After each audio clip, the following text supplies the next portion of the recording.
एक bad surgery result, क्या हो सकता है एक bad surgery result? Bad surgery result जो मेरे को दिखता है, फर्स्ट तो वो है इनकम्प्लीट रिमूवल। हम्म। अगर प्रॉपरली नहीं निकाला कोई भी रीजन से सर्जन ने, तो वो मतलब फिजिकली तो बेशक कम बैड है, लेकिन मेंटली ज़्यादा बैड है वो। तो एक बैड तो मेनली जो रिवीजन के केसेस यही आते हैं। बाकी जो है कोई जनरल सर्जन के पास जाता है तो बड़े कट भी लगा सकता है। और तीसरा है कि बेसिकली जो है कोई और प्रॉब्लम आ जाए, जैसे कि स्किन डैमेज हो जाए या वुंड इन्फेक्शन हो जाए, हीलिंग अच्छे से ना हो, या फिर जो है बेसिकली हीमेटोमा हो जाए, तो भी इरेगुलरिटी और फाइब्रोसिस की वजह से जो है स्किन की भी कंडीशन ठीक नहीं रहती। तो यही सारे बैड रिजल्ट्स रहते हैं मेनली। इनकम्प्लीट रिमूवल ना हो तो वो, ताकि दोबारा पेशेंट को नहीं करानी चाहिए, बस ये है। और किसी का स्कार की टेंडेंसी होती है हाइपरट्रॉफिक की, तो वो भी एक बैड स्कार में दिखता है, जो कि बैड सर्जरी में ही आता है। तो उसको हम लोग ठीक कर सकते हैं? सारी चीज़ें ठीक करेक्टेबल है वैसे। तो आपके पास आए होंगे ऐसे केसेस? हमारे पास रेगुलरली अब बहुत सारे रिवीजन के केसेस आते हैं, ज़्यादातर जिसमें इनकम्प्लीट रिमूवल है, या मेनली वही रहता है कि फैट भी नहीं निकाला या फिर ग्लैंड नहीं निकाली या दोनों कंप्लीट नहीं निकाले। तो वो दे गेट बेटर आफ्टरवर्ड्स? और दूसरा हम पूरा स्कार रिवीजन कर देते हैं। अच्छा। और कभी कभी डिप्रेशन भी हो जाती है, तो हम उसमें फैट ट्रांसफ़र कर सकते हैं। और जहाँ पे फैट कलेक्टेड तो उसको रिमूव कर सकते हैं। ये सारी चीज़ें होती हैं जो रिवीजन सर्जरी में करनी पड़ती हैं। Sir there are several patients जो आई गेस हम लोग को सुन रहे होंगे इस टाइम पे, जो जनरल सर्जन के पास भी चले जाते हैं या फिर वो जाने का सोच रहे हैं, तो उन लोग को आप क्या कहना चाहते हैं इस बारे में? Basically plastic surgeon are more trained, they have more advance equipment like liposuction. हम लाइपोसक्शन ही करते आते हैं। और प्लास्टिक सर्जन में भी उसी प्लास्टिक सर्जन के पास जाना चाहिए जो इसके ट्रेंड हो। बेसिकली प्लास्टिक सर्जन बहुत वास्ट फील्ड है। हाँ। तो जो गायनेको में से सर्जरी कर रहे हैं, रेगुलरली कर रहे हैं, तो उन्हीं के पास ही जाना चाहिए। जितने एक्सपीरियंस्ड रहेंगे उतने ही चांसेस ऑफ फेलियर के कम होंगे, उतने चांसेस ऑफ साइड इफेक्ट के कम होंगे, उतनी ही ज़्यादा श्योरिटी रहेगी कि आपके रिजल्ट एक्सीलेंट आए। बस इतना ही फ़र्क है एक प्लास्टिक सर्जन और दूसरे प्लास्टिक सर्जन में। एक्सपीरियंस और टेक्निक और स्किल और बेसिकली इंफ्रास्ट्रक्चर, ये सारी चीज़ मैटर करती हैं। तो जनरल सर्जन नहीं है, वो ओपन टेक्निक से करते हैं। स्कार आएगा, रिमूव नहीं कर पाएंगे, और वो स्कार मेंटल ट्रॉमा भी देगा, और चेस्ट का अपीयरेंस ठीक नहीं होगा। तो डेफिनेटली जो जिसका स्पेशलिस्ट है, जो जिस काम में एक्सपर्ट है, उसी के पास ही जाना चाहिए। तो अभी सबको अवेयरनेस होनी चाहिए कि प्लास्टिक सर्जन ही है गायनेकोमेस्टिया का ट्रीटमेंट के लिए, जनरल सर्जन के पास नहीं जाना चाहिए। हम लोग के दिमाग में आता है क्वेश्चन, जैसे कॉम्प्लिकेशन हो जाएगा, क्या हम लोग क्या बोलते हैं कि कुछ कुछ प्रॉब्लम हो जाएगा हमारे साथ, तो क्या सही में ऐसा कुछ है कि इतना बड़ा सर्जरी है कि आदमी सोच रहा है ये सब चीज़? तो एज अ सर्जन आप क्या एडवाइस करना चाहेंगे? Basically first point of contact आना ही, जैसे कि उसको अपनी प्रॉब्लम आइडेंटिफाई करना चाहिए कि क्या उससे उसकी लाइफ अफेक्ट हो रही है, क्या उसकी अपीयरेंस अफेक्ट हो रही है, कितना उसको मेंटली डिस्टर्ब कर रहा है, कितना उसको स्ट्रेस कर रहा है, क्या उसकी स्टडी अफेक्ट कर रही है, क्या उसकी पर्सनल लाइफ अफेक्ट कर रही है, क्या उसकी प्रोफेशनल लाइफ अफेक्ट कर रही है, अपीयरेंस वाइज मीटिंग करनी है वो अफेक्ट कर रही है, या अनकॉन्शियस अवेयरनेस है कि वो मेरी चेस्ट को देख रहा है तो मेरे को ऑकवर्ड लग रहा है। अगर ये सारे फैक्टर है तो आपको सर्जरी करा लेनी चाहिए। रिगार्डिंग बेसिकली सर्जरी का डर, सर्जरी क्यों नहीं कराते? डर की वजह से। डर इसी चीज़ का है क्योंकि बहुत पहले से मिथ आ चुके हैं, मिथ चलते आए हुए हैं, क्योंकि उनकी फैमिली में पेरेंट्स हैं, रिलेटिव्स हैं, वो यही कहते हैं कि सर्जरी डेंजरस है, एनेस्थीसिया डेंजरस है, तो एनेस्थीसिया से भी बहुत डरते हैं। लेकिन अब एनेस्थीसिया बहुत एडवांस हो चुके हैं, ड्रग्स एडवांस हो चुकी है। अभी जो पहले बेहोशी की गैसेस थी, वो अब ऐसी आ गई है कि जैसे ही ख़त्म हुआ है सर्जरी, इमीडिएटली पेशेंट आउट आ जाते हैं, यानी कि रिकवर है, सेंसेस में आ जाता है। फास्ट इंडक्शन होता है, पेशेंट को बेहोश करने में जो है टाइम बहुत कम लगता है। इंडक्शन जो है वो मतलब पेशेंट अनकॉन्शियस जल्दी हो जाता है। सेकंड, इक्विपमेंट यानी कि एनेस्थीसिया वर्क स्टेशन इतने एडवांस है, मॉनिटरिंग इतनी एडवांस है, तो सेफ्टी मेजर जैसे हर चीज़ में इम्प्रूव है, वैसे ही मेडिकल फील्ड में, पर्टिकुलरली एनेस्थीसिया फील्ड में बहुत इम्प्रूव है। साथ ही साथ टेक्नोलॉजी आ गई है, रेजर है, माइक्रोवेयर है, रिन्यूअल स्किन टाइटनिंग है। प्रोसीजर फास्ट होने लगे, पीरियड भी कम होने लगा और रिजल्ट बेटर होने लगे हैं। तो डरने वाली तो ऐसी कोई बात नहीं है। सर जैसे जिसका ग्रेड 3 और 4 है और ज़्यादा बड़ा गायनेकोमास्टिया है, तो उसमें स्किन काटना भी पड़ सकता है क्या?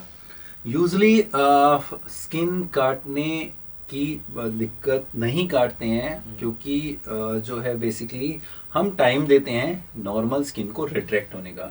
चाहे हम 100 केजी 120 केजी की मेल की जो स्किन है वो थिक होती है, उसमें डर्मिस थिक रहता है, तो उसकी रिट्रैक्शन कैपेबिलिटी ज़्यादा रहती है थोड़े टाइम के बाद, क्योंकि ज़्यादातर ये यंग इंडिविजुअल्स में ही करते हैं 20 to 30 ईयर्स में। तो वहाँ पे स्किन जो है वो उसकी कोलेजन और इलास्टिन अच्छे रहते हैं, तो वो रिट्रैक्ट हो जाती है। तो काटने की ज़रूरत नहीं होती है, क्योंकि हमें उसको मतलब उसको इतनी ज़्यादा मॉर्बिडिटी नहीं देनी या उतनी ज़्यादा स्कारिंग नहीं देनी, जितने कम से कम कट के थ्रू वो प्रोसीजर हो जाए, वही हमारा एम रहता है। यूजली कितना भी ग्रेड ज़्यादा हो, हम यूजली फर्स्ट टाइम में काटते नहीं हैं, उसको स्किन कट करने की ज़रूरत नहीं आती है। लगता है तो हम सेकेंड स्टेज में बहुत रेयरली कर सकते हैं। Now I am coming to the most asked question about gynecomastia, and what is your take on cost of gynecomastia surgery? इसमें आपका टेक क्या है? कॉस्ट अगर आप देखा जाए तो फालतू की चीज़ों पे आप अगर स्पेंड करते हैं तो उसके मुकाबले तो गायनेकोमास्टिया डेफिनेटली अफोर्डेबल है। मेरा यही एम है कि मैं इसको जितने से ज़्यादा लोगों तक पहुंचा सकूं, अफोर्डेबल तक पहुंचा सकूं, क्योंकि हम मैसिव स्केल में करते हैं तो हम कॉस्ट एब्जॉर्ब भी कर सकते हैं।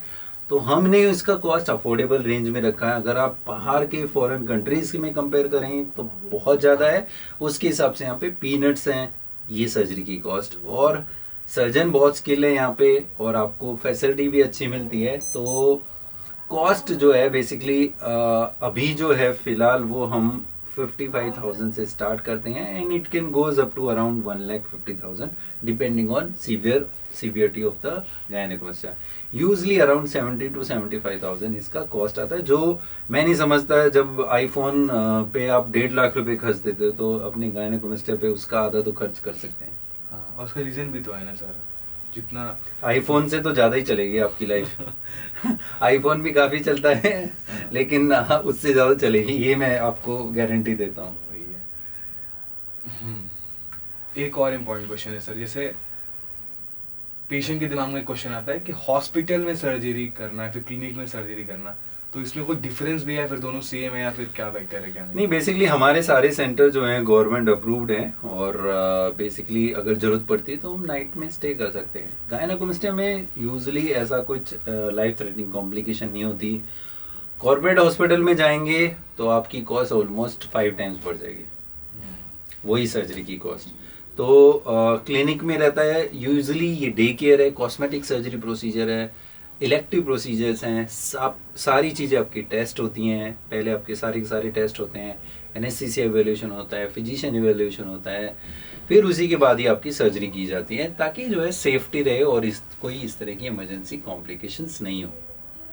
My second last question is कि सर सूडो गायनेकोमास्टिया ये क्या चीज़ है? बहुत लोग चेस्ट फैट और गायनेकोमास्टिया में कंफ्यूज करते हैं। चेस्ट फैट एज सच कुछ नहीं होता, और सूडो गायनेकोमास्टिया भी एक टर्म बनाई है, लेकिन बहुत कम रेयर ऐसी चेस्ट होगी जिसके अंदर ग्लैंड नहीं होगा। एनाटमी वाइज देखें तो दोनों मेल और फीमेल में ब्रेस्ट टिश्यू रहता है, मेल के अंदर कम रहता है, फीमेल में प्रोमिनेंट रहता है, क्योंकि हमारे हॉर्मोन्स दोनों के अलग अलग हैं। तो सूडो गायनेकोमास्टिया ज़्यादातर जो है फैट के साथ ग्लैंड हो सकता है कम हो या हो सकता है बहुत ज़्यादा हो, इतना फ़र्क है, लेकिन ग्लैंड जरूर रहता है। सूडो गायनेकोमास्टिया लोगों को इसलिए ज़्यादा लगता है कि या चेस्ट फैट के बेसिकली वो सोचते हैं कि हम जो है गायनेकोमास्टिया को एक्सरसाइज से या वेट लॉस से कम कर लेंगे। आप वेट लॉस कितना भी कर लो, एक्सरसाइज कितनी भी कर लो, आपकी एक्सरसाइज से मसल बनेगी, वेट लॉस से आपका साइड फैट कम हो जाएगा, लेकिन जो बल्ज है वो निप्पल के पास बना रहेगा। तो सूडो गायनेकोमास्टिया में भी चांसेस हैं कि आपको ग्लैंडुलर, चाहे वो माइनर हो लेकिन होता है। तो बहुत लोग ये मत कंफ्यूज करो कि नहीं ये चेस्ट फैट है, और गायनेकोमास्टिया में भी चेस्ट फैट होता है बहुत प्रोमिनेंट। तो दोनों चीज़ों से ही बनता है, तो इनके प्रोपोर्शन वेरी कर सकते हैं, किसी में एक चीज़ कम हो सकती है, एक चीज़ ज़्यादा हो सकती है। Sir my last question too, और मतलब पूछना चाहेंगे sir, what is your vision about gynaecomastia and patience of गाने बमास्टिया? आपका इस सेक्टर में क्या विजन है? बेसिकली अवेयरनेस बढ़ रही है, लोग अपनी अपीयरेंस को अभी सोच रहे हैं, मैटर कर रही है, और डिसीजन भी ले रहे हैं, और टेक्निक भी एडवांस हो रही है। तो और बेसिकली सोशल मीडिया पे इसकी इंफॉर्मेशन और अवेयरनेस और फीडबैक वीडियोस, और उनको ये पता लग रहा है कि यस ये ट्रीटेबल है और अच्छा रिजल्ट आ रहा है। तो बेसिकली आने वाले टाइम में बेसिकली और फैसिलिटीज़, जैसे जैसे फैसिलिटीज़ भी एडवांस होगी या न्यू टेक्नोलॉजी आएगी, तो हम गायनेकोमास्टिया को और बेटर वे से ट्रीट कर पाएंगे, एंड ज़्यादा से ज़्यादा लोगों को इसको ट्रीट करके बेसिकली मोर और ज़्यादा कॉन्फिडेंस दे पाएंगे और गायनेकोमास्टिया मुक्त बनाएंगे भारत को।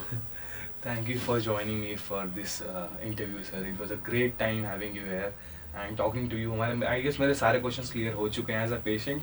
कुछ अगर आप ऐड करना चाहे जो मेरे छूट गया हो, आप ऐड कर सकते हैं। मोस्टली तो हमने डिस्कस कर दिए। अगर किसी के और कोई क्वेश्चंस हैं तो आप कमेंट करिए, फिर हम एक दोबारा से सेशन करेंगे, उन क्वेश्चंस को दोबारा ले सकते हैं। Yes. और बाकी सबके कांटेक्ट नंबर्स हैं, आप कांटेक्ट कर सकते हैं। एंड और पर्सन सबको मैं ये एडवाइस करूँगा कि आप एक बार फिजिकल कंसल्टेशन जरूर करिए। फेस टू फेस पे मिलेंगे तब आपको और ज़्यादा डाउट्स अपने क्लियर होंगे, क्योंकि हर एक की ट्रीटमेंट प्लान अलग है, हर एक का कस्टमाइज प्लान रहता है, किसी में किस तरह से अप्रोच किया जाता है, ये बहुत माइनर पॉइंट हैं। तो आप और जिसको गायनेकोमास्टिया है अपनी फैमिली में बताएं, अपने पेरेंट्स को बताएं, उनको बताएं, कॉन्फिडेंस में लेके आएं, और ज़रूर उनके साथ आए, और सर्जरी का डिसीजन लेने से पहले आप कंसल्ट करें, उसकी थोरो नॉलेज लीजिए, फिर उसके बाद आप सर्जरी करा सकते हैं अगर आप कंफर्टेबल हैं तो। हाँ, और बिंज वॉचिंग का हमें जो आदत है हर चीज़ को, तो ये वीडियोस देखने से ज़्यादा एक्शन लेने पे ध्यान देना चाहिए। ये वीडियो आपको हेल्प जरूर करेगा कि आपके कुछ डाउट्स क्लियर करने के लिए, और हम हैं ऑब्वियसली, गौरव से बात कर सकते हैं, मुझसे बात कर सकते हो, एंड अपने डाउट्स फिर दोबारा से क्लियर कर सकते हो। Thank you. Thank you.